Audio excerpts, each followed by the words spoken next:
Hey guys, I don't know if you're like me, but I love Count the Dings and everything it has to offer. I just can't find everything I need. You know, I know about Cinephobe, and I know about the mailbag, and I know about Bomb, but that's all we do, right, Amin? No, we do so much more. What? Yeah, absolutely. If you sign up, patreon.com/countthedings, you'll find a plethora of other content, fresh content, extended content, the OG pod overflow, the Cinephobe cold opens that we've taken and made their own thing to live only there, the Rewatchingtons, Bomb in its full and unadulterated cut, early drops of Cinephobe episodes, and so much more. Said the OG pod. Now, is it new or is it old? Mace, I'm glad you asked that.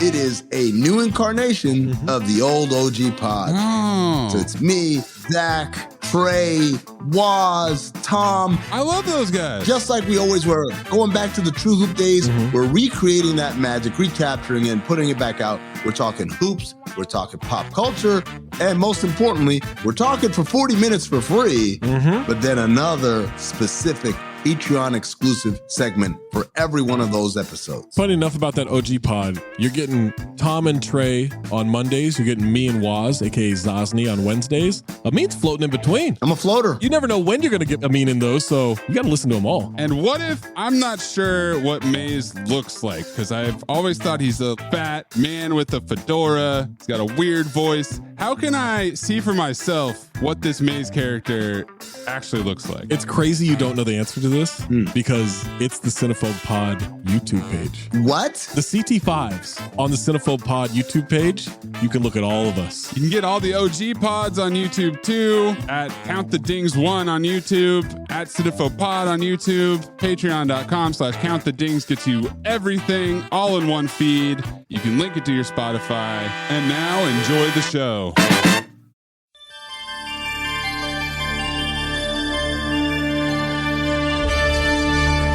Previously on Cinephobe. I mean, I don't want any questioning from you on this. This is the greatest opening scene in Cinephobe history. I'm not going to confirm or deny that right now. I'm going to have to go back and rewatch some of the... Yeah, why don't you consult with your people and get back to us on whether this is the best opening scene? I know I'm filled with integrity, so I wouldn't just spout out prisoner of the moment talk. His name isn't Integrity. I go back and I do my homework. I do my research. His name is Pierre. Some of us like to be prepared. Agreed. Some of us do. Some of us do. So depressed, I don't even want to talk about it. Here's the science about Western University, okay? Oh boy. 45,000 students, 60% of them are girls. That's a lot of pussy. You got horses, what you need are thoroughbreds. Time for a recruiting violations montage. Clip this John Lee Hooker money song. Money don't get everything is true. What it don't buy that I can't use. I need some money. I need money. Yeah, what I want. I need some money, honey. I need some money so bad. All of my bills behind. I need some money right now. I know your love is so good, baby. I need some money. Oh yeah, what I want. I need some money. I need some money. What I want.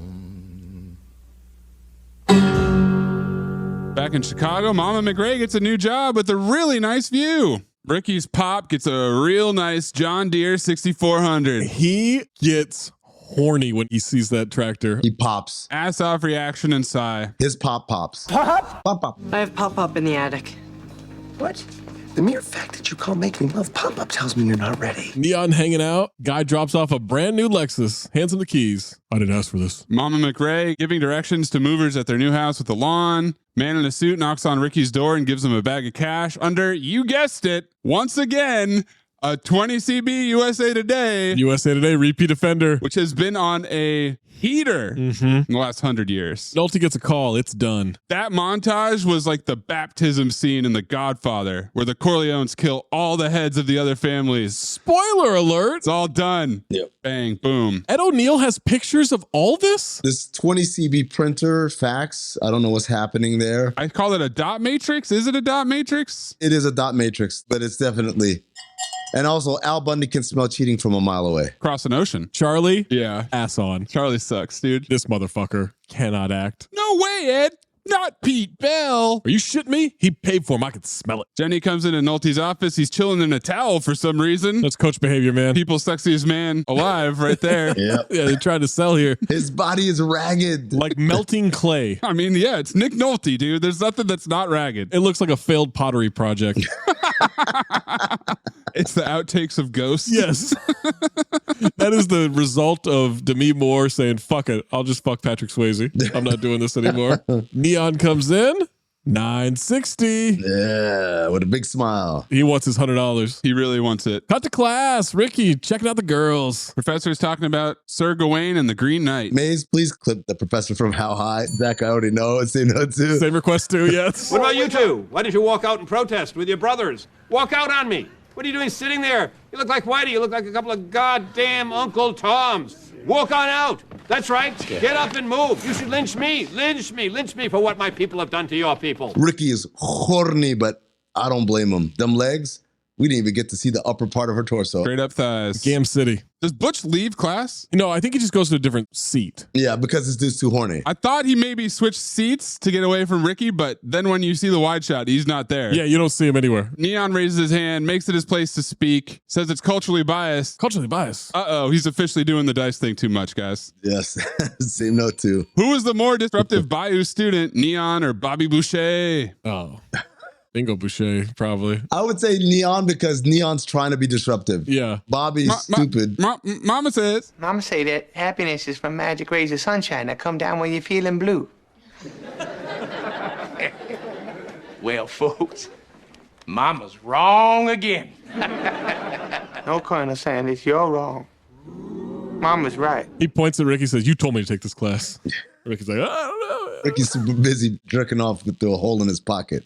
Teacher says, we'll keep an eye on him. Shaq says, I appreciate it. Then the teacher tells him to walk out on the scores. Yeah. Lynch me. You're sitting here like a couple goddamn alcatraz. Jack with the t-shirt tucked in and a belt in the purple shorts. Oh my God. It's not like a belt that you would wear with jeans or shorts. It's a formal wear belt that you would wear with a suit. Yeah, this isn't some like mid-90s braided belt thing. No, this is that smooth black leather. Suit and tie, yes. This is an interesting little back and forth here. We've got Ed with incriminating photos, and then we've got the players working out with Nick Nolte coaching. Al Bundy has money for all types of photographers all over the country just stalking private citizens. Algiers. He's getting them faxed to him on dot matrix printers. He's got photos in Algiers. This is when we find out that Happy's last name is Bingendal. Oh boy, that one got past everybody. Speaking of Bingendals, check out Charlie in that photo I just sent you. Classmate. Look at that 5 o'clock shadow though. That's ass off. Look at this photograph. Every time I do, it makes me laugh. Neon's dunking, doing baby hooks. Nolte's sitting in Yi Jianlan's chair. Yeah. Reference. That was just for you guys. Thanks. Charlie says they couldn't prove it with the football team. Ed says they're going to get this guy. We're going to get the great Pete Bell. Cut to the restaurant. Nolte's taking Jenny to dinner, pumping hands. Everybody's excited to see him. She's excited. Looks like you're back in business, coach. With you? Oh, don't get carried away. He's so horny. Yo, he's just trying to get it. She congratulates him on getting the players he wanted without selling out. And this motherfucker puts on a show. Well, you know the rules. They don't make much sense. He's slipping a little bit on his bluff game. He does start to slip here. But he gets his footing. And he gets it right back. And hypocritical. There's a lot of people on the tank. I don't blame him. Why is he getting defensive? And I said, why is he getting defensive? Yeah. Same note too. But then he flips it. She asks him, did you cheat? Look to me in my eyeballs. And he pauses and he says, no, I did not cheat. And I said, that's a real long pause there. That's a fucking moment of silence. It's a real long pause. Swear to God. Kids keep coming up for autographs. I think we've talked about this before, but has the selfie officially replaced the autograph? Yes. 100%, yeah. Nobody gets autographs anymore. Unless you got memorabilia. We're a couple of divorcees out on a date. Al Green soundtrack kicks up. Let's stay together. Nolte reminds Jenny he's crazy about her. Soundtrack's position. Pete Bell's trying to get her to ring his bell. You know what I mean? Woo. his dick. And then we get a weird, awkward transition straight to practice. Yeah. Well, I said she looked uncomfortable there, probably because she needs to tell him that she fucked Neon. Well, I think she's uncomfortable because she fucked Neon, not because she needs to tell him. Oh, okay. See, his dick is rather large and has rearranged her tiny guts. Oh, his penis. Yes. Yeah, okay. Awkward transition to basketball practice. What is this drill? And we're doing the things that Terry Porter had fucking Hall of Famers trying to do in their 30s. What the fuck is happening? He's waving a golf club around? Shaq absolutely eats shit on one of those drills. Tore his ACL. The Magic had to have been pissed. I'm pissed. Like, yo, what the fuck? I'm pissed retroactively. That's dangerous. That's like fucking Lawnmower Man. That's dangerous. You sound like a big... Hey, that's dangerous. Teaching Neon how to post up on Ricky. Yeah. Nolte's physical and handsy once again. Super handsy. Teaching Butch and Neon to run the two-man game. Now they're scrimmaging. Butch is fucking it up. The two-man game, I said Pete Bell ought to coach the Bucks. Yeah, he should. Also, it's funny the way he describes it. Play the two-man game. Play the two-man game. Between you and Neon, it's going to be a great two-man game. What? Repetition is insane in this movie. All he does is repeat shit back that people say to him. Mm-hmm. He repeats his own shit. Oh, is repetition a horseman? Yes. Repetition, parroting, echoing. Mm-hmm. Culturally biased. It's nonstop. TV, not just watching the tube, coach. Yeah, flunking TV. TV, you're flunking TV. He just keeps doing it over and over again. Scrimmage time. Shaq's leading the break. Ricky's hitting. Butch is fucking up. He gets pulled off the first team. And he starts bitching about it. Neon's doing Shaq Fu moves in the tunnel. Yeah, Shaq Fu, man. That is some 20 CB ass shit right there. I wonder whose idea that was. He had a video game to sell, to be fair. It's around that time. Here comes Penny in the ass-on sweepstakes, looking a little bummed out. Oh, my God. Wants to talk to Nolte. This scene was just a little too long, too many words, and too many emotions for someone who doesn't act. Yes. This is it right here. I'm homesick. You're homesick. Homesick, huh? Okay, we get it. He said he's homesick. I could hear the 20 CB in Nolte's voice when he said homesick. Homesick? 100%. Yeah, homesick. You bitch. Like what? Hang tough. Now he's not homesick. He's talking about offensive strategy. I've never been in a motion offense. That's not my style. I need to be in a 1-4 offense. That's my style. Yeah, where I can handle the ball and keep my ass on. I don't know if it's the right way, but god damn it, it's my way. Which wants to know if he left school, would his mom lose her house and job? Nolte walks away. Nolte doesn't know anything about it. If you made some arrangements. And this is where Pete Bell goes from CT5 best liars to CT5 worst liars. He misses a step here, yeah. Well, he's stressed. His blood pressure's high. You have to live up to those responsibilities. And Butch flips the, what responsibilities, coach? What do you mean? What are you talking about? Him aggressively washing his hands? So ass off. Like it's a goddamn pandemic, man. Ass off for sure. I don't know. You're the one that brought him up. You're talking to the wrong guy. I don't know. Nolte eventually picks up the phone and calls Happy. We've got the one-side conversation. Hey, coach, how you doing? Huh? Butch? Arrangement? Arrangement my ass. If that son of a bitch is unhappy, it's your job to make him happy. Huh? Listen, you can sell ice to the Eskimos. You can sell this spoiled brat on how happy he really is. I don't even want to have this conversation. Butch's mother has got a new job and a new house with a lawn. That is happy enough. You got it? Happy's so ass off, man. Nolte puts the phone down, tells Butch to be at practice on Monday. Bars. Mm-hmm. Real question. Are we supposed to feel bad for Butch here because he doesn't like the offense? Is that why we're supposed to feel bad for him? No, it's because he's homesick. So is it just because Penny is a bad actor in this scene that I'm not buying it? Because I didn't even think that he was homesick. Yeah. I thought it was just that he didn't like the offense. I thought it was really bitching about the offense. He doesn't like any of it. He wants a transfer, is what it is, right? After not playing a game. Yeah, well. By the way, shout out to the bitch on poolside at Happy's house. The lady? Just cut it out, that's all. That's no way to talk to a dame. Got to Pete Bell's TV show. Nolte's touching his face. Transition to Nolte touching his face at a different time. Getting introduced for a pep rally with that bingo dolphin again. He's back. Oh, the dolphin, man, is fucking killing it. The dolphin is so overjoyed. This dolphin's ass off. Jenny coming backstage with tapes, gives Mel a hug. He invites her to the Belgrade after the show. Happy walks in with Ricky, says to Jenny, every time I see you, you look younger. What's Happy doing here? She wonders why he's with Ricky. He's a friend of the program. Okay, Marcus Johnson? Ass off. Snitch. Also tells her to wake up and smell the bribery. Yes. Come on. You know how things are. You ever have some shit that's blatant and someone walks around like, what's happening? You're like, come on, man. We're being stupid here. Yeah. That's what he's doing. He's like, you know what the deal is. Now she doesn't want to have a drink after the show. She walks out. Coach goes backstage after the show. He's pissed that Happy's there. Oh, man. Flips his fucking lid. Happy hands Ricky car keys. They claim it's just a loaner. Tell Nolte to relax. He tosses the car keys. Shucks those fucking things. Tells Ricky, get the hell out of here. The way he stares at them, he's like, let me see those keys. Yeah. Man, fuck you. He just throws that shit. He chucks that thing like Josh Allen throwing a check down. Absolutely fires it. That's impossible, Zach. Josh Allen's never thrown a check down. For him, a 30-yard pass is a check down. Impossible. There's no such thing. You son of a bitch. I do not want you around my kids. Oh, your kids. You sound like Jerry Lewis, for crying out. Get your finger out of my face. I did not authorize a car for Ricky. But you did authorize the friends of the program to do what had to be done. Listen, I want to tell you something right now. Ricky is a farm kid. He's going to take that car. He's going to blab all over town. Well, then tell him to shut up. You're the coach. Listen, you got to understand something. The friends of the program are my friends, and they are friends for life. What they've done is untraceable. What I've done is unprovable. There will be no smoking gun because I am the smoking gun. Golden Dumpster bar. That's a bar. Holy shit. Now relax. It's all working. Amazing fight. We even get Happy walking away, but Nolte's not done with his ass yet. Happy you're a scumbag. You know that? And this is officially when he becomes the bad guy. I mean, no, he's a good guy. He's still a good guy. How? He's about the right things. What is this, The Bachelor? He's not here for the right reasons. I didn't break any laws. You did.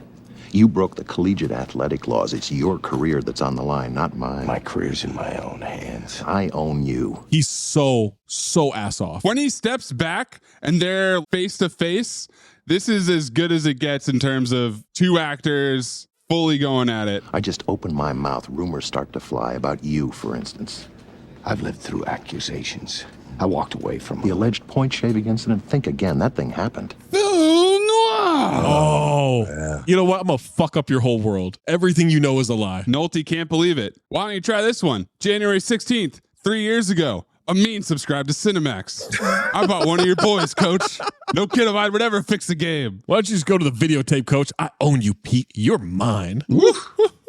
Nolte is just throwing VHS tapes on the ground. The video coordinator needs to be fired for lack of organization here. No organization at all. Dude, it's real easy. By chronological order, by season. Yeah. Coach should not have to be doing this. But all right, to be fair, Pete Bell is constantly grabbing videos and running away with them. This dude is watching game tape all the time. And try to get some pussy while he's watching them. This is constant. No, Zach. It's either or. Yeah. It's game tape or it's pussy. Or it's drinking. I think the game tape leads to it. I think it's a gateway. Yeah. Game tape leads to pussy. It's a gateway fuck. Does a yawn and stretch. And boy, speaking of rebounds, been a while, huh? It's the original Netflix and chill, game tape and pussy. Yes. What is this obsession with pussy crushing counting? He finally finds it. They were playing State. I love that in movies. It's so dumb. Oh, it's so good. Oh, State. Coast. Oh, if coach had put me in, we would have won State.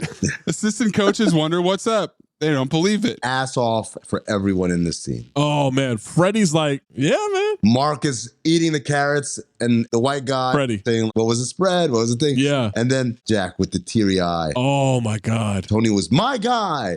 My guy. That to me, if I'm not trying to be cute or funny, that's the golden dumpster. That's the most famous scene probably. This whole scene, yeah. And it's a Two Americas situation. He shouldn't even been playing. He pulled the hamstrings. Like, what was he doing playing with the hamstring? Tough ass kid from Chicago. Yeah. This is what they do. There's an angle for both sides, but then as it goes on and he keeps making bad turnovers and playing bad defense. Oh, man. Mel says, we run a clean program. Worked hard to keep it clean. I was like, did you just dime out to Jenny that you guys have been paying people? He's talking about the past. What do you mean clean program? That's news, Zach. Yeah. 3 years ago, it was a clean program. It wasn't. They're watching it. Freddie guarantees it didn't cover the spread. Heavy action in Vegas. Somebody got rich. Somebody got rich. How did they look that up? Well, they don't know. That's the whole point. Now I know we can just go like, oh, what was the spread? Oh, back then, you'd have to go to a library where the newspapers were if they even had betting lines in those. Also, the way that they're talking about gambling is incredibly 20CB, you know? Yeah. Because it's still evil and they didn't say that it's the mob, but essentially that's what they're implying.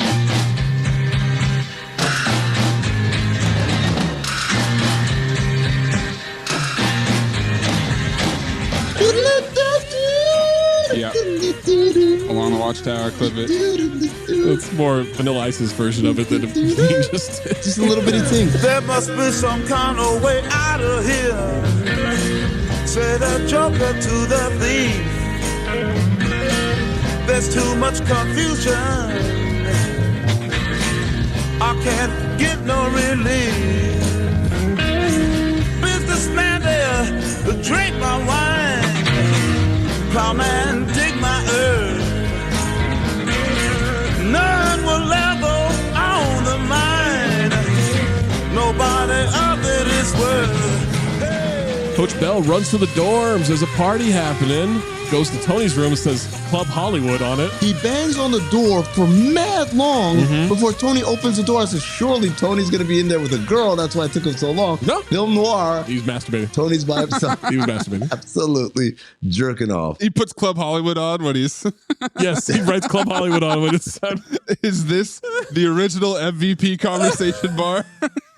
Club Hollywood. He is pressing Tony about this shit, man. Poking him in the chest and yelling, cut the bullshit. Did you take money? Did you shave points? No, I didn't. I swear to God, no. CT5 liars, Tony. He seemed really convincing when he said, I didn't do it. No, coach, never. Nolte turns away, then shoves him into the wall. Come on, coach, you coach. I would not coach. You tell me the truth, you man. You tell me the truth, you man. Tell me the truth once. Just once. We won the damn game, right? We just didn't come to this goddamn spread. I mean, who cares about the spread? That's just for the damn gamblers, ain't it? That's Tony CV. Yes. Tony apologizes to coach, sits down dramatically. Crying his ass off. Son, haven't I always been there for you? Tactical redundancy. Are you a better basketball player because of me? Are you a better man? Tony's got tears streaking down his face. Tony's ass off in this scene, man. Son, you took the purest thing in your life and you corrupted it. Sits down in his cum chair. Nolte goes to Jenny's house. It's 1 a.m. He's doubled over, holding his knees. Yeah. Like he just ran suicides. Jenny, I need to talk. It's 1 o'clock in the morning. Jenny, it's me. That's the other reason. Bars! Got his ass. And there's the last name.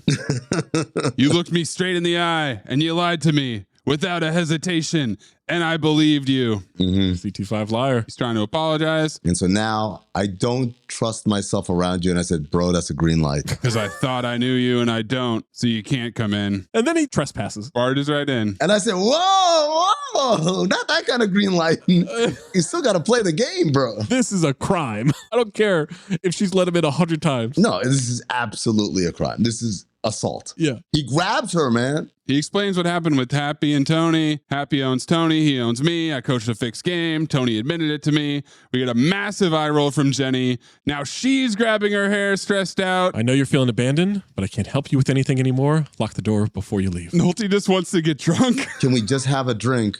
And I said, am I Coach Pete? Yes. This is the moment of, wait a second, am I Coach Pete? And then he drops down on the stairs crying with blue balls. Yeah. I am Coach Pete. Cut to Gary Vitti taping the fuck out of Tony's ankle. Oh my God. Gary Vitti taping the fuck out of Tony's ankle. Exact quote of my notes. I thought Tony was about to go into a prize fight with his feet. It looked like a cast by the time he was done with it. I feel like Gary Vitti was told we're doing multiple takes and he didn't cut off. He just kept adding tape. Nolte's on the bench, bent over, sad. Nolte is ass off saying nothing. Then he's in the office, bent over, sad. Now he's slouched in the hallway, sad. 10 minutes to 8. This is a late start for a West Coast game. A late ass start. Oh my God. It was on ESPNU. He's going to talk to the team in front of a massive screen. It's time for another big speech. Yep. We've got a job to do. We've got a job. Now, God damn it. We're not going out there to make a good show or just to put up a good fight. We're going out there to beat the best goddamn team in the country right now. Now, let me tell you something, boys. You may not know this, but I know it. I've been there before. There's the talent in this room to do just that, to beat Indiana. Butch, the ball is yours. First option, get to Neon. Ball's yours, but get it to the big guy. Butch nods. He's engaged. Shaq is completely dead-eyed. That's how Shaq looks in a real film session. I just want to point that out. He's not an active, energetic participant. He looks exactly like that. They'll adjust. Move the ball to Ricky. Once they triple team Neon, that's when you pass it to the white dude. Basket same height as your father's shit-ass barn hoop in Indiana. And I don't think it is. Of course not. I don't think that hoop is regulation height. That thing was 8 feet. Indiana's in the other locker room wondering what we're going to do. Well, I'll send a note over to Bobby Knight, and I'll tell him exactly what we're going to do. I'll give him our offense. I'll give him our defense. Because it's not what you do, goddammit, it's how you do it. Bars. And we're gonna go nose to nose with him. And we're gonna beat him at both ends of the court. And you're gonna play better than you ever dreamed of. Because, goddammit, that's what I demand of you.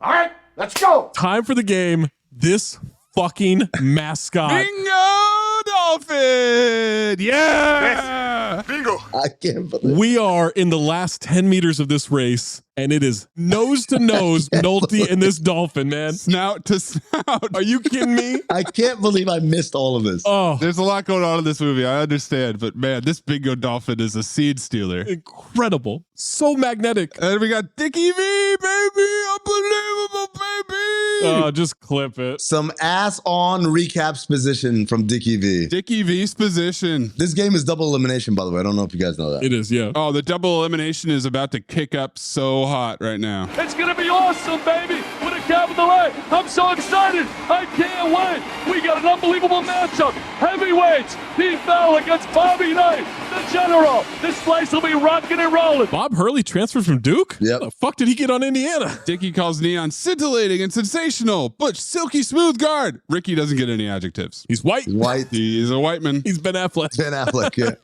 You're white, you're Pete Chilcutt. Bobby walks out, crowd boos him. Dickie says it's going to be double elimination, baby, with a capital D. Is Tony not playing? Is he not starting? Is he off the team for this incident? I don't see Tony anywhere. When they celebrate at the end, he's there. Yes. He's starting. I just saw him. Number 44. He starts the game. Both coaches want to force switches. Butch gets an and one, Neon with a block, monster dunk, another one off transition lob. Bobby Knight is ass off this entire fucking scene. Incredible. Which, again, in the trivia, he was coaching to win, even though it was scripted to lose. College Calvert Cheney, problem.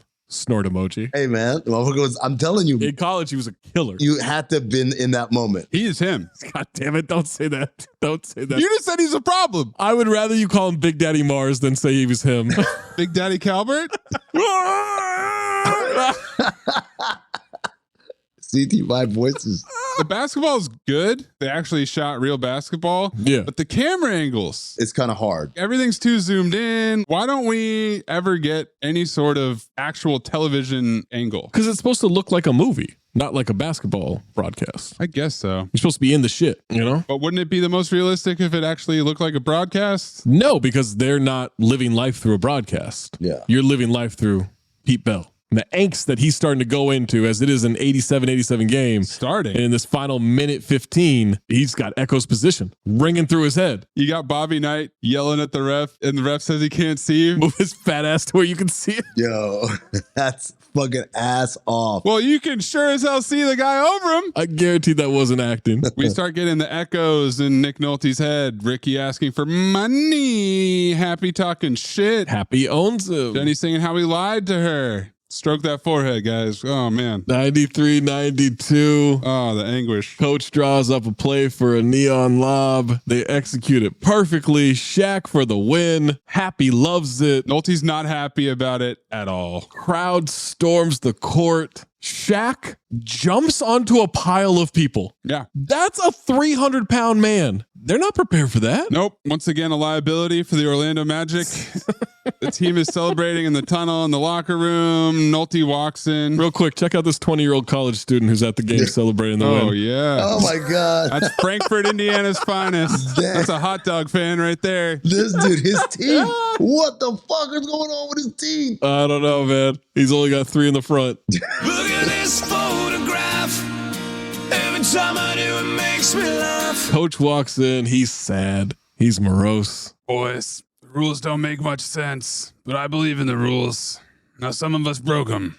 I broke them. I can't do this.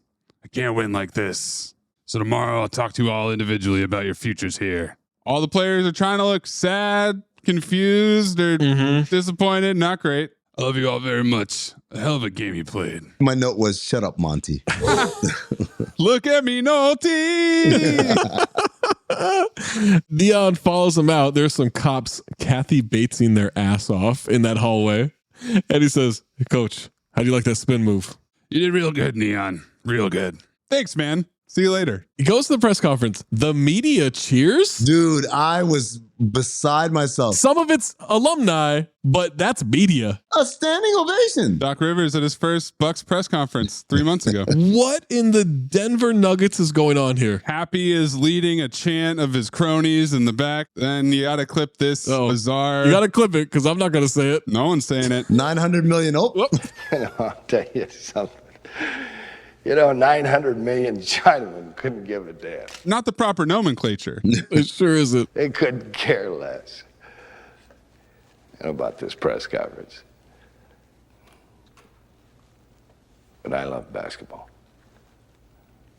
I'm a Dolphin, and I just love it. Yeah, man, that fucking Dolphin mascot will get you. That'll pull you in. This is a long speech. Yeah. But Ed raises his hand. Gotta ask this question or I wouldn't be doing my job. Ed is a reporter, man. Asked about giving Neon an automobile. Ed, you gotta get your mind out of the gutter. Start thinking straight. It was right there in front of you. I mean, it wasn't an automobile. It was a fully loaded Lexus. Doc Rivers press conference laugh happens. Film noir? Damn car had everything. It had everything. Didn't it, Happy? No, coach. It was a nuclear surfboard, remember? His friends around him are crushing it. what is my man wearing behind Al Bundy? Oh, yeah. This is a media member. I can see his credential. That's a leather ass jacket right there. Actually, might be pleather. That's 2 leather jackets having sex in one with enough buttons to fill the aisle. Hold on.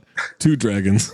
Happy CT5 liar. He enters his name into the sweepstakes at the nuclear surfboard. And then Nolte says, who knows what he would have done for a Ferrari? I said, he scored 900 on SAT for $100. Yeah, right. For a Ferrari, this would have destroyed the building. Bob Cousy trying to look nervous or upset or some shit. I don't know. I just know it's not working for me. That's your ass. He's making an incredible push here in the last scene. Nolte says the alumni are all jerking off to this win, which is the only time the alumni jerk off is when we win. And I said, speak for yourself, pal. Win or lose. Once he starts snitching them out for real, look at how the energy has changed with his cronies. Now that's how you do an angry reaction shot. Yes. Cars, tractors, houses. Bags of cash. I don't know what we gave these kids. They asked for things. We gave it to them. I mean, you guys asked me to win, and I gave that to you, right? And the alumni are all jerking off over this win, which is the only time the alumni ever jerk off, right? Is when we win. Because this ain't about education. It ain't much about winning, and it sure as hell ain't much about basketball. It's about money. Just goddamn money. That's what it's about, Ed. And I bought into it. I bought into it big time. I'm a big part of the problem. Yeah. Stick a fork in this creep, because he's done. He's dead meat. You're finished. You will never coach in America again. You got that? Why don't you try Bulgaria? Here they're looking for wimps like you. Whiners! No, you goddammit! Get your hands off me! I can walk! Loser! You lost 3 years in a row! Get everything you wanted! There goes Happy heading for the cash machine. Oh, yeah, he's going to get himself a middle linebacker. That guy's got the best players money can buy. The best players money can buy. Cousy really wants to sew up Bass on here. He's trying to clinch the bye so he doesn't have to play in the first round. Nolte's still not done with his final monologue. Somewhere in America right now, there's some 10-year-old kid named Zach Harper. He's out there in that Oakley store and he's dribbling between his legs. He's going left. He's going right. He's already above the rim, stuffing it home. He's dunking over cabinets. 10 years old. 10 years old dunking. How is this 10-year-old above the rim? Oh, I'm upside down. Wow. It's not the joke for you to make. Too close to the sun. Too close to the sun. Happy is making a run. Ass off? Absolutely. Ed O'Neill with the I got his ass. He admitted it. Look, This is incredible ass off right here. Yeah. Holy shit, it worked. Like, I've been trying this point shaving shit for years and I couldn't get it. I asked him about a goddamn car. That's it. Nolte's getting reminiscent about last season, his best coaching job. They gave me everything they had. I said, Coach, you called them losers 100 minutes ago. Hang tough. What are you talking about? Who are you talking to? He said, you're the dumbest team I've ever coached. I'm through fighting you sons of bitches. They tore their shit out of their lockers. But God damn it, those kids gave me their heart. The only thing that brings me joy is knowing that there are only 2 more games that I have to watch you guys. Yes. That's the best coaching job he's ever done. God damn. Oh, miserable son of a bitch. They gave it everything, and it wasn't good enough. Wasn't good enough for me. Wasn't good enough for you. Wasn't good enough for anybody. That's pathetic. I mean, it's really pathetic. I've become what I despise. Yeah. I cheated my profession. Cheated myself. I cheated basketball. There's two words I didn't think could ever come out of my mouth. I didn't think I'd ever be able to say them.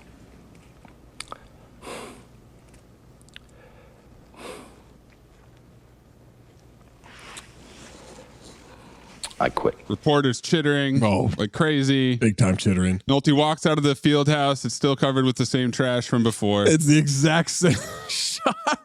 But you notice what he does? Amin, did you catch this? No. He looks back at the arena like John Taffer. No, like Taffer. Yes. Look back at it. I did a good job here. I did it, yeah. My work here is done. Yeah. And he walks off into town. Great caption. Marching band fades into crickets. Mm-hmm. Leans against a pole watching a bunch of local youths play hoops on a background with no net. 9-year-olds playing basketball at 10 o'clock at night, 11 o'clock at night. Yeah, remember that game was a late start on the West Coast. That's an 8 o'clock start. Yes. No, at 7:50 they were watching game film. That means that's an 8:30 start at least. So this is midnight? In LA or somewhere on the West Coast. In West City. Turns out even if you take the coach out of Western University, you can't take the coach out of Pete Bell because he walks over there to either diddle the kids or coach them up. I don't know which one. Like Jan from fucking Jan, yeah. Yeah, coach. Sets up a bunch of kids and teaches them how to stop. The knuckle puck. This kid is ass off miming the shooting instructions. Mechanics of a jump shot. Oh, yeah. Okay. Yeah. Let me try that. Yeah. We get a zoomed out shot and some text position. The 6-week update from Bar Rescue. Yes. Sales are up 20%. Western was banned from tournament play for 3 years. Tony finally passed TV. Oh. Graduated and playing pro ball in Europe. Ricky injured his knee like a bitch and went home to run Pop's farm. He just quit. Butch and Neon dropped out of school. They now play in the NBA. Oh, shit. Pete Bell is still fighting with the refs at a small high school in the Midwest. Film noir. Roll credits. Hey, listener. Zach Harper here from Cinephobe. Yeah, that podcast. It's a good one. Ascertain. Telling you right now, Prize Picks. That's the way to go. Prize Picks is America's #1 fantasy sports app with over 3 million members. The easiest and most exciting way to play DFS is just you against the numbers. You pick more than or less than on 2 to 6 player stat projections and watch the winnings roll in. It's demon time. That's right. You're asking, what does that mean it's demon time? I'll tell you. Demons and Goblins, the newest and most exciting way to play at Prize Picks. Squares marked with red demons or green goblins get you different payouts. You can now win up to 100 times your money with as little as 4 correct picks. That's insane. That's insane of Prize Picks to do. You know what else is insane? They offer injury insurance so that your entries stay in play even if one of your players gets injured. For football and basketball games, if you have a player who exits the game in the first half and does not return in the second, that player projection won't count against you and the rest of your entry stays alive. Prize Picks is the only DFS platform with an injury insurance policy. And by the way, they now offer Apple Pay for quick and easy deposits into your account this football, basketball, any season you're playing. Me personally, I'm taking more than points on Joel Embiid all the time. I'm taking more than assists on Tyrese Halliburton. I'm taking less than points on Jordan Poole. Those seem to be the easy money makers for you. You're probably wondering, Zach, how do I get involved in this? You go to prizepicks.com/ding and use code DING, D-I-N-G, for a first deposit match up to $100. That's prizepicks.com/ding. Use code DING, D-I-N-G, for a first deposit match up to $100. Prize Picks, pick more, pick less. It's that easy. I'm Katie Maloney, I'm 37, a divorcee, and I'm out here falling in love every day with myself. And I'm Dana Cathan, 33, former needy mess, and delusional Leo, but I've never been happier. Never been happier. You know that. Good. The foundation of this podcast is for people who want to live their life unapologetically. It's a safe space for anyone who's going through a transition in their life or just dealing with the regular bullshit. It's a religion. We're not saying that we're looking to start a coven, but that might be why we started this podcast. But we're not saying that. Join our cult. Community. The coven. Religion. Okay, let's just stick with community. Listen to the podcast. Listen to the podcast. Who cares if you lose the game? You got this off your chest. I mean, it's just one night of bar trivia. Ooh. One night of bar trivia is sacrosanct to us. Trivia is sacrosanct. Nick Nolte wrote a 200-page novel about Pete Bell to tap into the character's psyche. What? Yeah. Nah, that's too much. That's crazy. That's too much, bro. For the game against Bobby Knight, the filmmakers had the teams play 2 games, shooting on 5 cameras. They took bits and pieces to assemble what is seen. Unlike the screen version, Bobby Knight's team prevailed in both games, told the players to treat the games as real and play as hard as they could. He also refused to wear makeup while on camera. Nick Nolte shadowed Bobby Knight during Indiana's 1992 season. He was in attendance for Indiana's 92 senior night. Friedkin's decision to cast basketball players was rooted in the director's sentiment that actors make for unconvincing athletes in most sports films. He's right. However, Friedkin did not want Shaquille O'Neal to seem, quote, too uncharacteristically tall, so they had special shoes made for him where the soles were only a 1/4 inch thick. The other actors and players all wore special raised orthotics to make them seem taller next to O'Neal. Having seen Penny's talents on the set of this movie, Shaq persuaded the Orlando Magic to pick Penny in the 1993 NBA draft. On draft day, they traded Chris Webber to the Warriors for Penny and 3 future first-round picks. They then made the NBA Finals for the first time in franchise history with the best record in the East in 94-95, gets swept by Hakeem and Clyde Drexler and the Rockets. The scene where Coach Bell visits Larry Bird at that outdoor basketball court was, in fact, filmed at Bird's real-life home in West Baden Springs, Indiana, which is where he was born, but he was raised in French Lick. It's also the scene where they shot the 1986 Converse TV commercial featuring Bird and Magic Johnson. He sold the property in 2007. Now it's a resort and hotel that contains original furniture and memorabilia. Bobby Knight donated all of his salary from the movie to Indiana University. This is from the Sports Illustrated Oral History by Tim Rohan, July 2019, on the 25th anniversary. Ron Shelton said the first scene with the character that Shaq plays in Blue Chips takes place in the Bayou. Originally, though, it was written for the street courts of Compton. Nice. I took that and said, I want to make a whole movie about that world. Michelle Rappaport, the producer, said, White Men Can't Jump. Ron Shelton wrote that in 1991, one draft, and it went right into production. Very different models. One was a sprint, the other was a triathlon. Wow. So he wrote Blue Chips first. The idea for White Men Can't Jump came out of Blue Chips, but White Men Can't Jump was made first. Wow. And then Michelle Rappaport said, I remember asking an executive at Fox, we have 2 basketball movies and you're going to make White Men Can't Jump first? And they said, no, we're only going to make White Men Can't Jump. Oh, wow. Jeez. But then it was such a huge hit that Blue Chips got done. Ron Shelton, the block was hot, and all of a sudden, Blue Chips got made. That's a pretty dope. That's not bad. Nice little story there, yeah. This is like Dolly Parton writing Jolene and I Will Always Love You in the same day. Imagine if it was one supersized movie. With both. Oh. They discover Shaq, discovered Neon on the courts of Venice Beach. Woo. Wow. I'm here for it. Playing Billy Hoyle. Yes. Yeah. I know you made the joke earlier about 10-year-old Zach Harper, but you know who was actually 10 years old when this movie came out? LeBron James. Wow. So the 10-year-old he's talking about is going to be the greatest recruit ever, LeBron James. Nick Nolte said, Billy, that's Friedkin, and I had to go down to Orlando. We were in a hotel. Shaq and his agent came in. Shaq had read the script. He said, I want to do this film. Then his agent stepped in and said, but we've got some problems. He can't say bitch, and his character cannot have taken money. And Shaq interrupted, no, that's why I want to do the movie. I do say bitch, and I did take the money. As for O'Neal's own past with college payoffs, he tells it a little differently. Shaq, hell no, never. I had a lot of stuff coming my way, and I was like, nope. In college, my father told me, you've been broke for 17 years. You can be broke for 2 more. Don't sell your soul. Friedkin said, a lot of actors contacted me about playing Ricky. Marky Mark Wahlberg wanted it. Oh my God. I said, I'm casting guys like Shaquille O'Neal and Penny Hardaway. Can you play at that level? Of course he couldn't. I wasn't interested in any of these guys winning Academy Awards. I was interested in authenticity of play. Wow. Shout out to Friedkin. Shaq said about Nolte, Nick has an acting switch like I've never seen in my life. He'd be talking with the boys, and as soon as they said action, he'd turn into a different dude.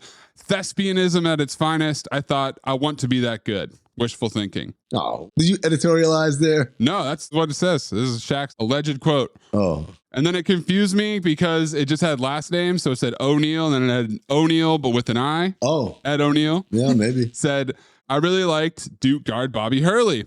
I'll tell you a funny thing about that fucker Bobby Hurley. We were all so jealous of him. Every night of the week, he was with another girl who was better looking than the night before. Shout out to him. And putting out his business, yeah. Mm-hmm. And then multiple accounts of Bobby Knight elbowing or shoving Dick Vitale and knocking him down when Dickie V surprised him with a hug on set.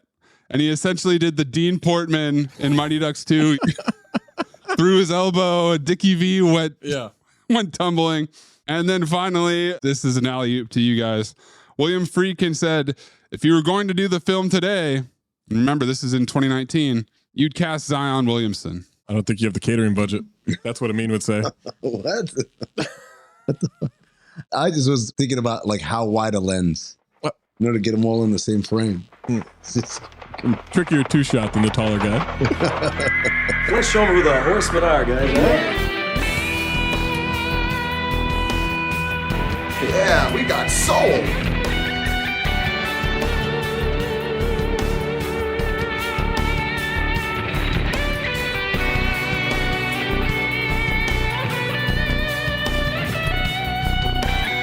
Five Horsemen. Man, repetition, parroting, echoing. Horniness. Bars. Nolte touching his own face, pulling his hair because of stress, blood pressure. Maybe stress. Montages. Yeah. 20 CB and FOTP, friends of the program. I'm going bars, dude. I think I'm with Amin on this. It's bars. There's so many bars dropped in this movie. Yeah, there are bars throughout this whole thing. Alfred Woodard with A Millionaire. Tony himself, Anthony Chicago Hall, is going to join us to go through memories of shooting the movie, how he got the part, and also we'll go through the awards. So stay tuned. Plus, my highly anticipated next pick. Anthony Chicago Hall, not to be confused with Anthony Michael Hall. Repeat offender. Star of No Mo Cop. Back-to-back Anthony Hall movies. Anthony Hall month.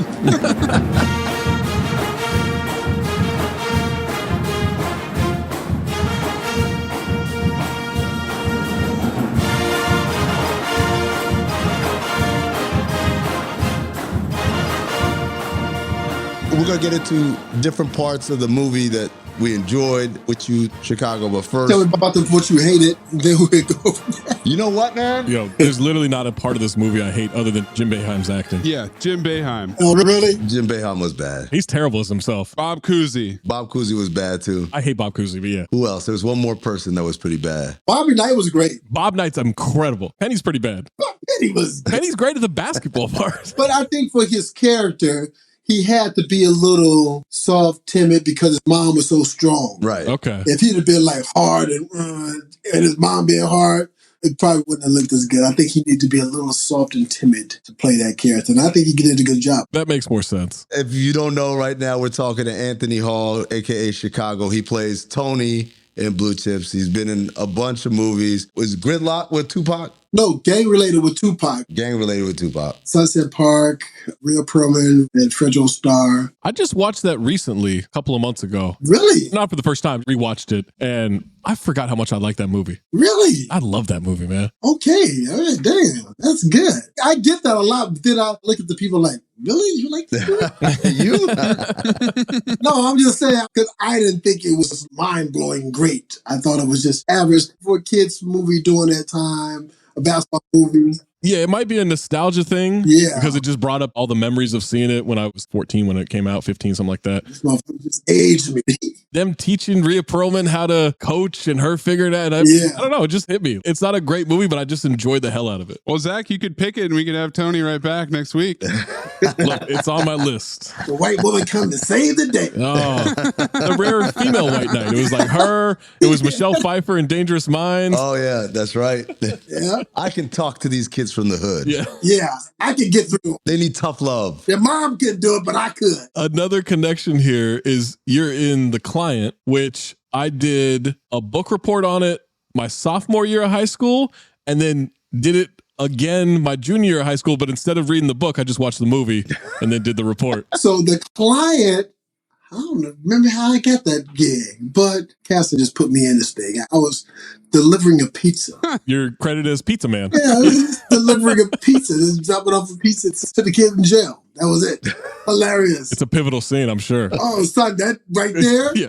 that made my career. That made my career. Where's the pizza box in the frame on the wall? You don't have that up there? I know, you got to get that framed up there. Yeah, this has got to be the back. No, I should have a pizza box. You know what? Next time I talk to you guys, there will be a pizza box in here. There you go. So Chicago, I guess, first of all, how did you get cast in this movie? Oh, man, that's a cool story. I worked out at the Hollywood YMCA. All of my friends worked. Denzel Washington, Wesley Snipes, Ron Shelton, who actually wrote the movie. Yeah. Silk Cozart, Marcus Johnson, bunch of great actors, actresses, and athletes. So they were casting extras at the YMCA because Ron Shelton felt, let's go to the YMCA because that's his home where he hung out and worked out at. So they were casting for extras. So it was Ron Shelton, the director, William Friedkin, and the casting director. So I'm there. At this point, I had already done quite a few commercials, so I was blessed. Financially, I was blessed because back then doing commercials was really lucrative. So I'm in there.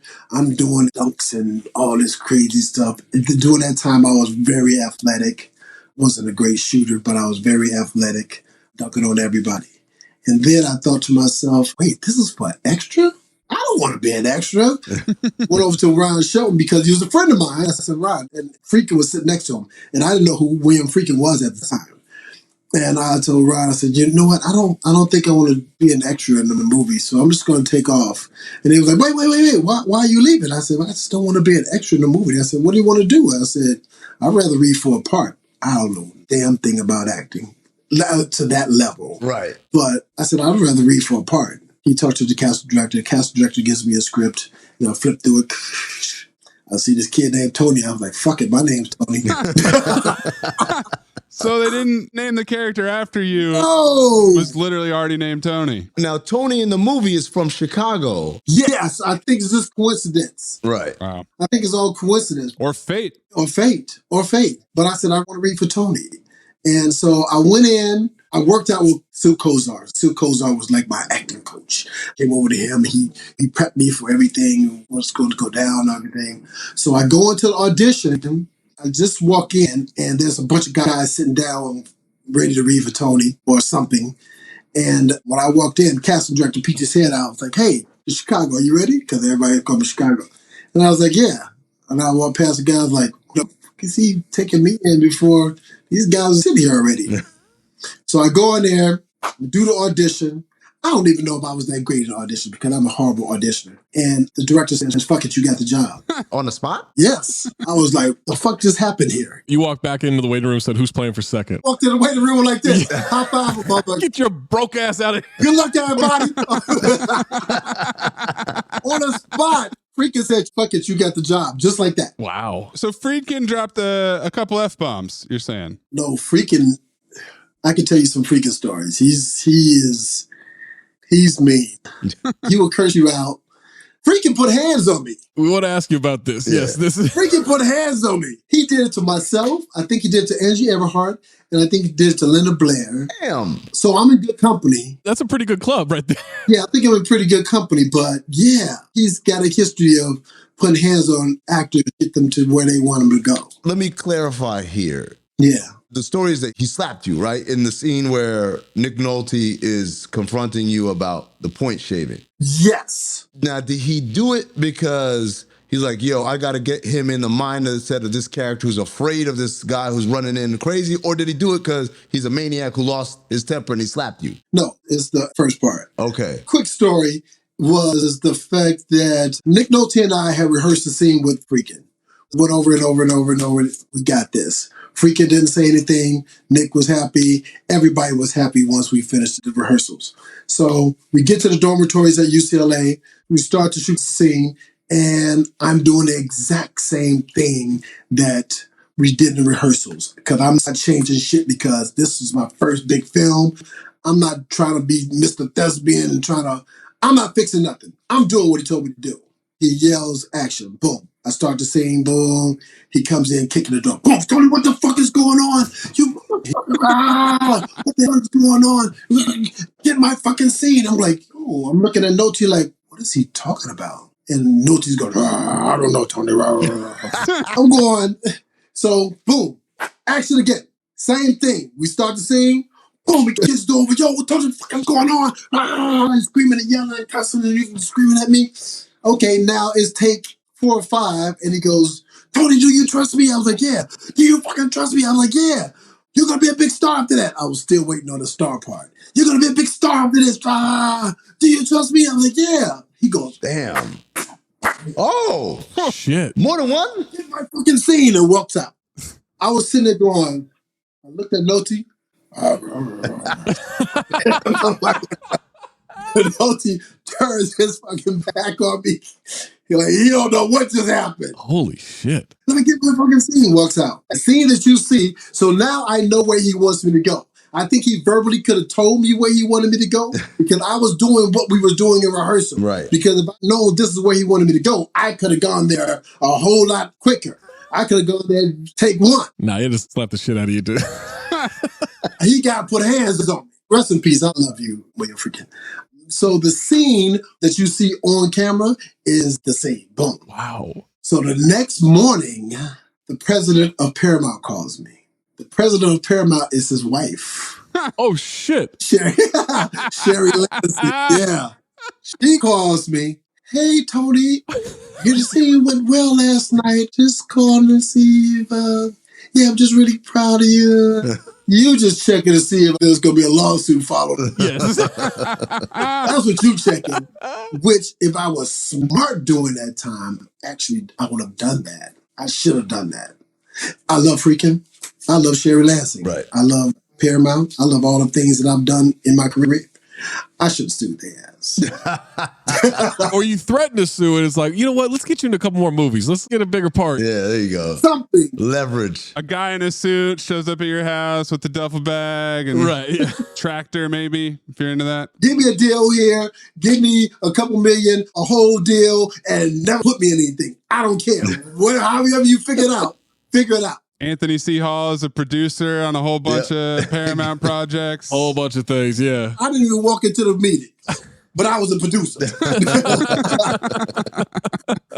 Did it sound like maybe Sherry Lansing had done that phone call before? You know what? Obviously, it was some pillow talk when he got home. Yeah. How was work? I was all right. I slapped the shit out of Tony.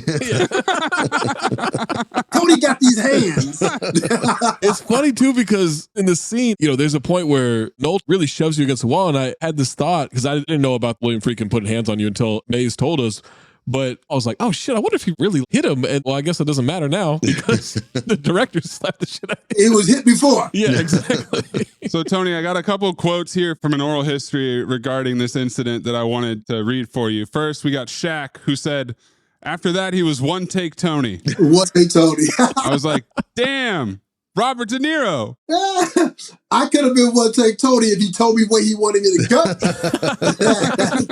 If he initially said that, I could have been one take Tony because everything else was like boom, boom, boom, easy. Nolte said he was shocked. This was shocking to Nick Nolte. Oh, Nolte, he responded to it? Yeah, he said he was taken aback. Yeah, I told you. Neither one of us knew what the fuck he was talking about when he was busting through the door, and we were going, but we rehearsed this. We're doing what we rehearsed. Yeah. So if he would have gave me some direction, again, because he verbally could have told me, I need you to be more upset. I need you to fucking cry. I need you to be more. I said, I got you. Let's go. Do you think it was something where like, well, this is his first time. I can't tell him to cry. I can't tell him to be emotional. He's not going to get it. No, I think that's just him. Yeah, that was just. Did you know beforehand? Had anyone told you, by the way, he gets a little intense sometimes? No. Because he and I, we had been going to dinners. Me, him, Bobby Knight went to dinners and Nolte, and we were hanging out and stuff like that before the movies. I was like, yo, he's a cool guy. To his hands on me. That makes it crazier. Where in the shooting process was it? Like, was this early in shooting? Was this day one? Oh, come on. See, you got to set a tone, Tony. You got to establish a baseline of what it's going to be like. Yo, this is day one in the dormitories at UCLA. Day one. God damn. Yeah. Okay, well, Friedkin had a comment, and here's what he said, all right? Ooh, shit. I didn't get none of these. I got physical with Tony to get him focused and into the moment. It was a high dramatic point in the film. Nothing like that could happen today. You cannot physically touch an actor. Facts. He could have did it then. I could have sued him then, but Yeah, I don't think you could do it back then either. You just got away with it. yeah, I don't think you could ever touch an actor. But yeah. I think it was a pivotal part of that movie, though. I think that was one of the scenes that really stood out in the film. It's one of the biggest, yeah. I think everyone else's scenes were kind of cakewalk, really easy, really simple dialogues and stuff like that. That was a really pivotal scene in the film, and so it worked. Again, motherfucker, you could have told me. Yeah, I don't think he slapped Penny, because I don't think when Penny goes to Nolte's office, he gets quite as emotional in that scene. Not quite, yeah. No. Tony, I had a question about that scene. Yes, sir. So Nick Nolte has just figured out with the staff that Tony has been point shaving. He rushes over to the dorms. He's banging on that door for a while. Tony, open up. And I'm thinking, when Tony opens up, he gonna have a girl with him in the room. That's why it took him so long. There was a girl in the room. Oh. Wow. There was? There was a girl in the room, but she was on the bed and we were just about to get busy. As soon as he comes through the door, he ushers her out. Oh. Okay. Yes, there was a girl in the room. No girl in the room. What Tony doing in there? It took so long to open the door. Yeah, right. Yeah, so there was initially a girl in the room. That makes way more sense then. Yeah, that does. That's funny. I wonder why they cut that out. Yeah, I guess the way it was cut, it was just too much to get her out. And let me slap the shit out of Tony so I can get him ready. I think that's more important than this young lady. How much shooting of basketball did you do? Because there's obviously footage of the point shaving game. What's the time frame in terms of like weeks of shooting, how it's choreographed? Oh, we shot a lot of basketball. Nothing really choreographed. There was only one choreographed scene in the film is Shaquille's backdoor dunk. Yeah. Other than that, it was just throw the ball up, put 10 cameras up, and we'll just shoot it all, and we'll pull what we can pull. Tony, you know what you need to do? You need to make a few mistakes and look up at the camera. Yeah. Tony, in the rehearsed scene, the choreographed scene where Shaq goes for the dunk, I read something that the first time that happened, Bobby Knight was like, fuck out of here. What did he do? From what I heard, he called us some Hollywood F words. Oh, that sounds like Bobby Knight. He said, I'm not going to lose to these Hollywood. It's a word the French use for cigarettes. Yeah, that is the word the French use for cigarettes. Yeah. Damn. And he did it a few times. I think he did it like 3 times. Where he was like, no, I'm not letting him get that. Nah. That's the point of the movie, though. Yo, dude, does he know this is the movie? Because the rest of the game, we just played all real basketball. Right. I didn't play as much during that time because at this point, I'm the point shaver. And I'm not in his good graces. Right. And I'm not Penny Hardaway either. Zach pointed that out. He's like, is Tony off the team? Because I ain't seen him in this game. Yeah, I was like, oh shit, like I don't see him anywhere. Yeah. Yeah. I'm on the bench. I'm in the huddles and stuff like that, but he ain't playing me because of the whole, I'm trying to win. I ain't trying to put the point shape on the floor. Yeah. I already know what he does. He throws games. One time. Just one time, coach.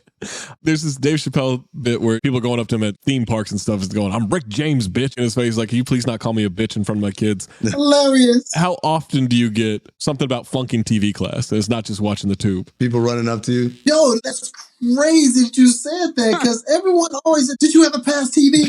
I'm like, they're worried about you. I'm still going, is there really a TV class? Why did they come up with that class? God damn it. I was a pizza man in the class. I do other stuff. What the hell was that? I had a TV show. Did you see that? No. Nobody saw that show either. You got canceled after a season. Damn it, I did nothing. I fell. How long was Gary Vitti wrapping your ankle? Damn, bro. For that one scene. Gary Vitti, Gary's my guy. He's quick. Yeah, he was good at that. How's Gary doing? That's funny. That's the first time you met him, right? No. You knew him before that? Yeah, because I've always been around the Lakers since Ted Ceballos, because Ted Ceballos was my best friend during we've been knowing each other since high school. Oh, wow. But then when he was a Laker, I used to go to the games with Ted, and then obviously it was Shaquille. Shaq, yeah. So I've always been around. And then I'm working out with Magic at UCLA, and then when we did Space Jams, because I did something to Space Jams, just can't remember what the hell I did. Just so I get a check every few months. It's like, what the hell am I doing here? Why do I keep getting this check? I forgot you were in Virtuosity too. Mm-hmm. Virtuosity, yeah. I was in Virtuosity. The guy with the glasses on who's typing on the computer. Then all of a sudden, they come and crash the computer.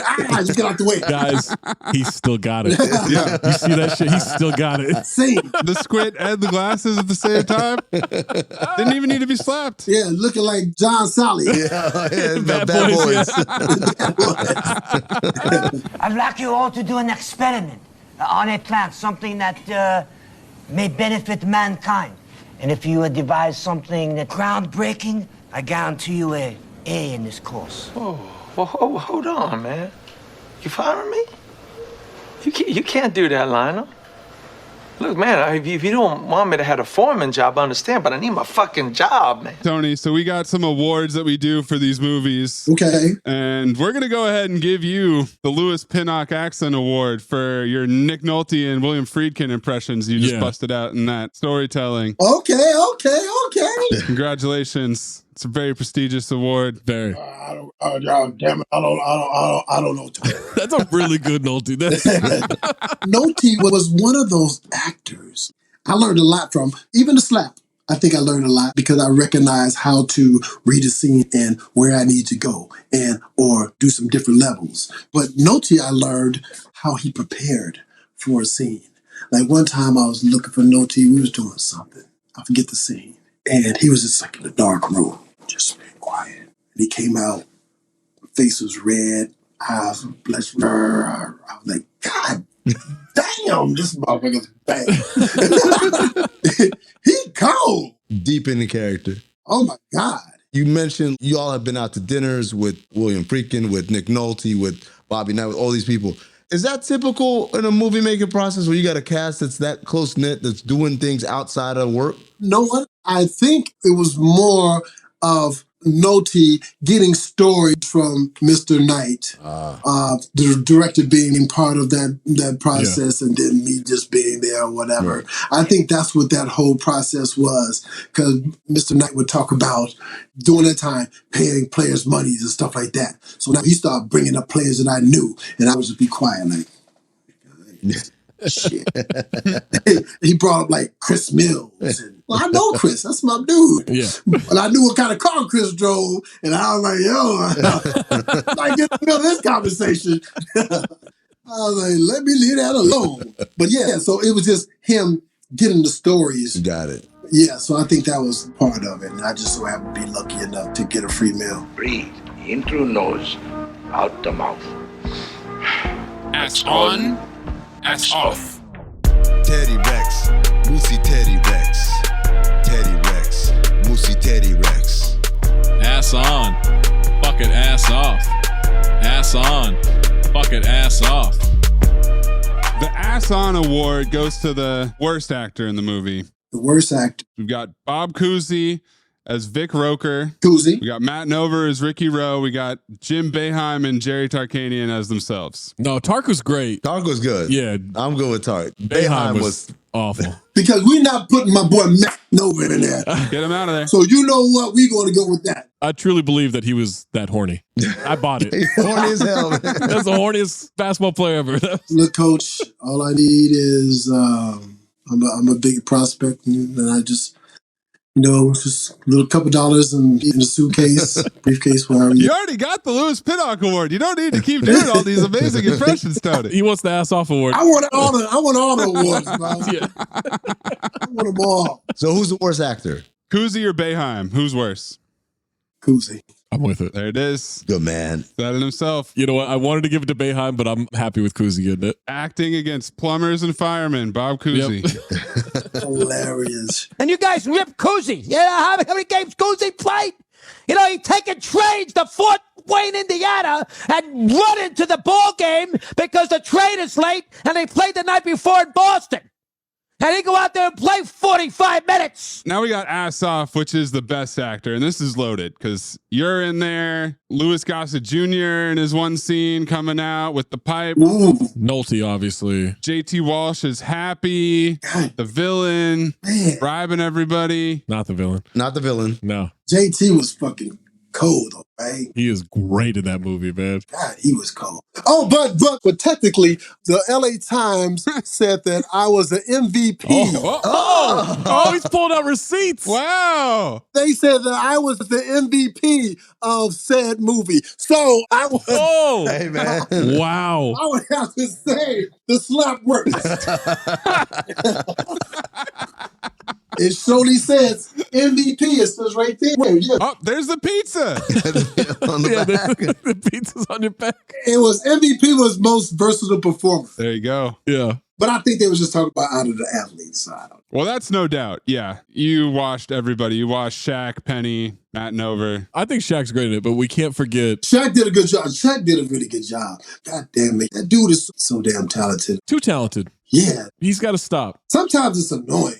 Why you do everything? Also, let's not forget the dolphin mascot is phenomenal. The dolphin. That dolphin mascot is incredible. Oh. What was that like seeing that in person? Let me give you a mascot story real quick. This is a good one. Yes. I'm reading for Jerry Maguire. And at some point, it comes down to myself, Cube, and a few other different people. Oh, you reading for that role? Yes, I'm reading for that role. Rod Tidwell. Come to find out, I did a really good job, but Tom didn't want to work with anybody at my height. Too tall. Yep. He wanted me looking up at this actor the whole damn time. I get it. Director likes me, so he gives me a role. I don't have to read for it, nothing, he just gives it to me. I was like, all right, cool. So it fly me down to Arizona. I'm ready to do this. Bro, they made me the fucking mascot. No. No. That's not a role. So the mascot is someone who would talk to Cube right before he entered the field, teasing him and bull and all that kind of stuff, right? Yeah. Then I get cut out. Not even just that. The mascot was in a pickle suit. Come on, man. You're not even a cardinal or whatever you... What? He was called Pickle Man. If you ever look some outtakes of Jerry Maguire, that would be me. That's the rest of my afternoon. Yeah, for real. Jerry Maguire, Pickle Man mascot. Hilarious. But I still get those residual checks. There you go. That's all you need. Yes. Yeah. They might be $2.57, but they're still getting They still cash. Yeah, there's still cash. They're getting cashed. Mary McDonnell as Jenny Bell, and then Nick Nolte talking about his chops as Coach Pete Bell. Who was the best actor outside of yourself, Tony? We know you're the most versatile performer. Yeah, it's right here. You know what? I would have to go Nick. Why? Because I think he had the hardest job to be a coach for a sport that he really didn't know a lot about. And so all the stuff he learned from speaking with all the other coaches and Mr. Knight and even Ron Shelton, who was a basketball fanatic, because, you know, he was white man can't jump and Bull Durham. And so he knows sports like the back of his hand. All those things that he learned from those people, he was able to put those things together and build this character. And his character was Bobby Knight, technically, but he was able to pull that off. And I think he did a really good job doing it. We didn't do box office, but you know what? It was a different time, different era. Now it's a cult classic. Those VHS sales, though, had to hit. Why wasn't it? Because it's one of those weird things. Obviously, we all kind of work in and around sports. When we watch it, we see a movie. First of all, the basketball is authentic. Yeah. It's not like the air up there where Kevin Bacon is looking at the ball or whatever. Right. But also, even the things they're talking about, that shit is pretty. We all knew these things. Yeah. Important story. Right. Forget about not doing great at the box office. Why do you think it wasn't received well by the critics? Because they don't know about the game. And they didn't understand those things that we were talking about. So those things went over their head. Mm-hmm. You know what I mean? It wasn't like common knowledge to them. They're not around sports like we are. Right. They just didn't understand it. Their kids who are already going to college on academic scholarships and stuff like that, they weren't trying to figure out how they was going to get in school or where their next meal was coming from. It's funny you mentioned Nolte's chops as a coach because I think Amin pointed out earlier, he sounds more like a coach than Rick Pitino does in the movie. Yeah. He legitimately sounds like a basketball coach. Yeah. Yeah. Yeah. And even practice scenes where like he's teaching how to set a screen. That's a basketball coach right there. Yeah. He's really doing that shit. Right.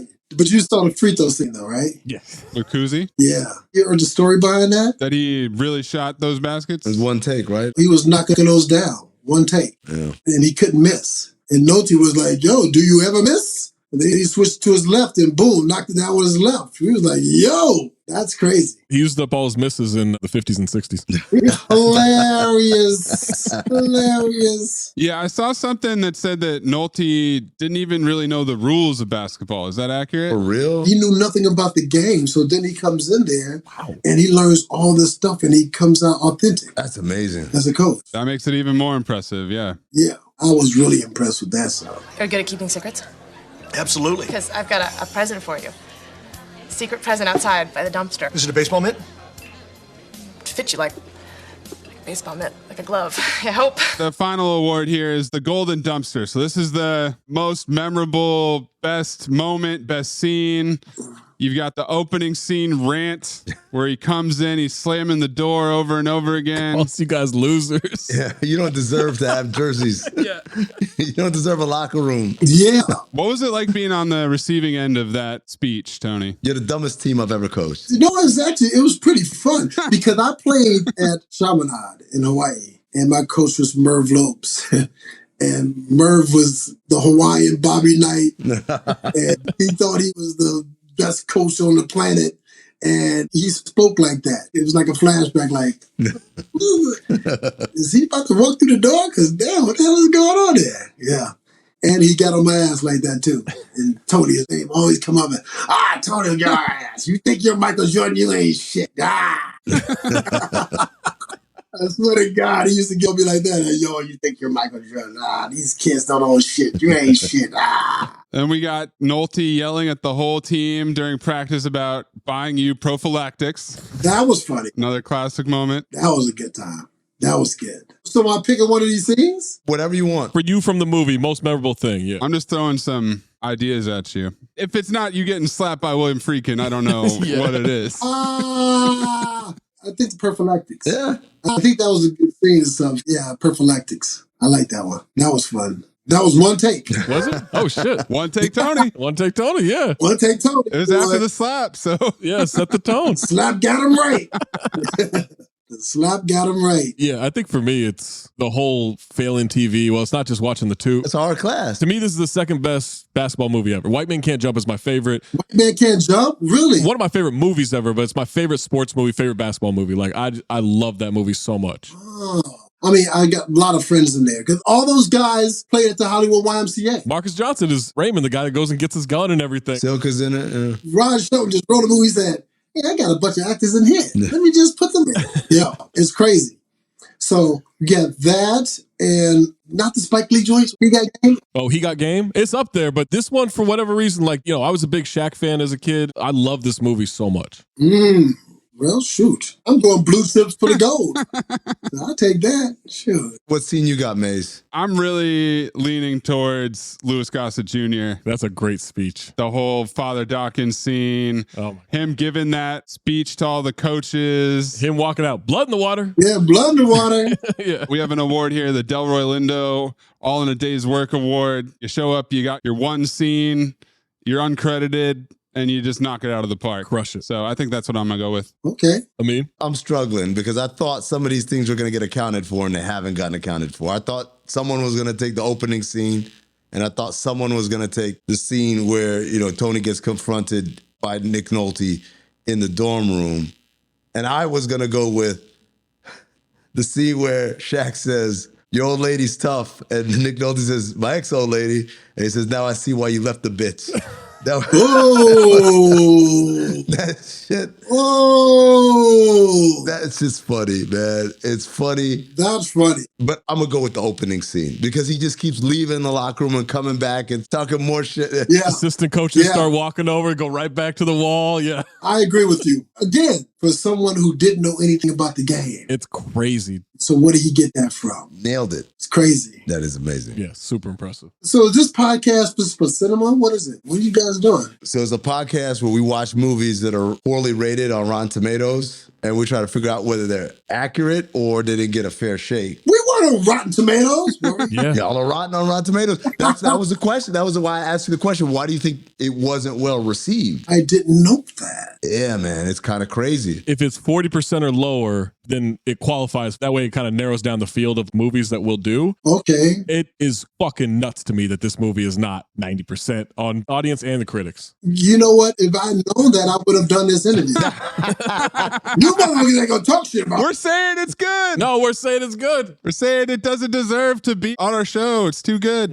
Exactly. The establishment, the system want to say that it's not a good movie, but we went through, we watched it. What's the movie with Kaiser Sosa? Usual Suspects? Usual Suspects wasn't received well early on. I don't think Scarface was. Scarface still isn't. It might have come up over recent years, but... No, I think Scarface is a classic. I know. I'm saying in the box office, they didn't do well. The critics liked it, though. When it came out, a lot of critics didn't like it. Now it's like over time it's gotten to that place. Right. But, you know, we're doing a labor of love here. We love movies, and we don't like seeing certain movies get bad reputation. Now, some of the movies deserve it. Yeah. Facts, I get it. Virtuosity we love too. So yeah, you're 2 for 2, Tony. I was up there to do the Michael Jordan story. For real? I'm glad I turned that shit down.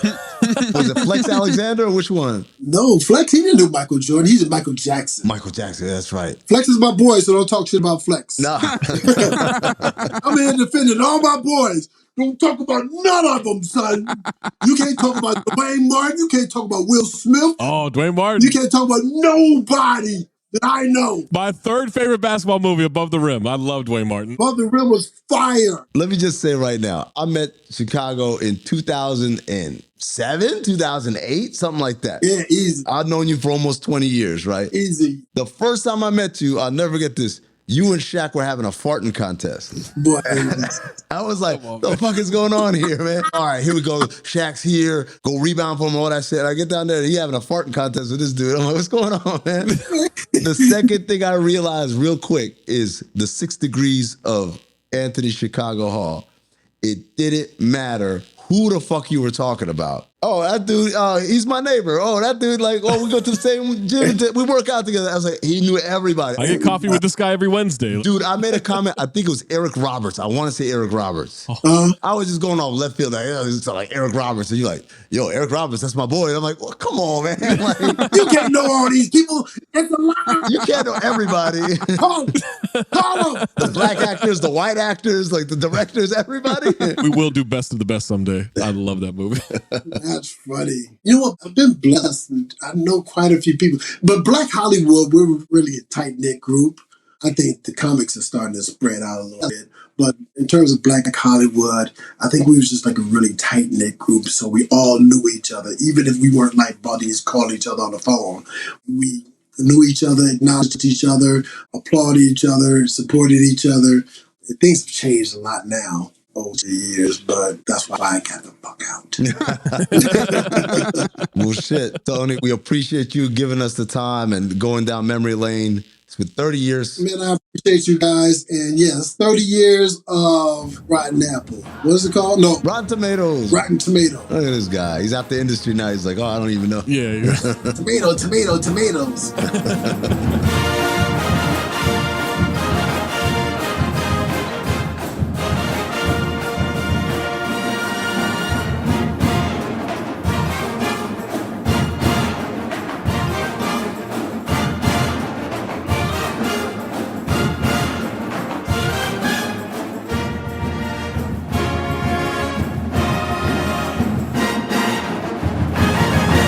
Well, Amin, you picked it, motherfucker.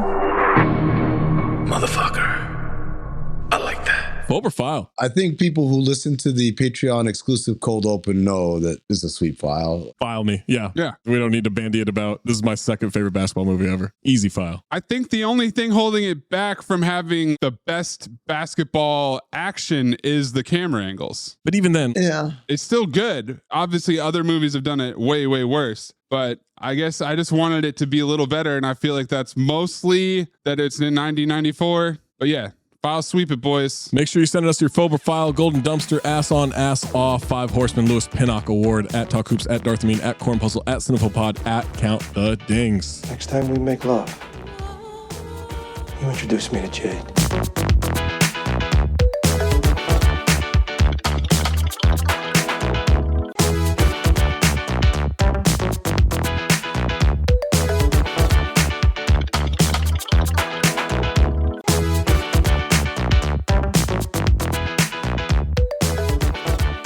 My pick next? Is it? Yes, actually. Yeah, it is. Yeah. All right. I don't believe him anymore. I've been cornered on my picks. Cornered? Of having to get it done in fear that it will not qualify anymore, right? Jaws, not so much, but that's why MVP happened earlier than I anticipated. Oh, cornered by the percentages. Yeah, Got it. Okay. by the percentages. I just discovered that my next pick, it's got to happen now because the audience is 40%, and we cannot trust the audience on Rotten Tomatoes. And so, Amin, I think you're going to like this because it has all the makings of a Cinephobe classic. Yes. It has trains. Okay. It has... Steamboat Willie, no! That's different. It has a conspiracy. It has film noir. Okay. It has Liam Neeson. It's The Commuter. Oh, shit. Available on Netflix, I think. The first Cinephobe future movie that I have to strike off the list because someone else picked it. That's amazing. This whole time you've been picking movies, I can't count how many. There's so many of them. And yet this is the first time when it's come off the list. Wow. Look at us. In sync. Bye. I'm back to you guys. I bet you are. 98 degrees.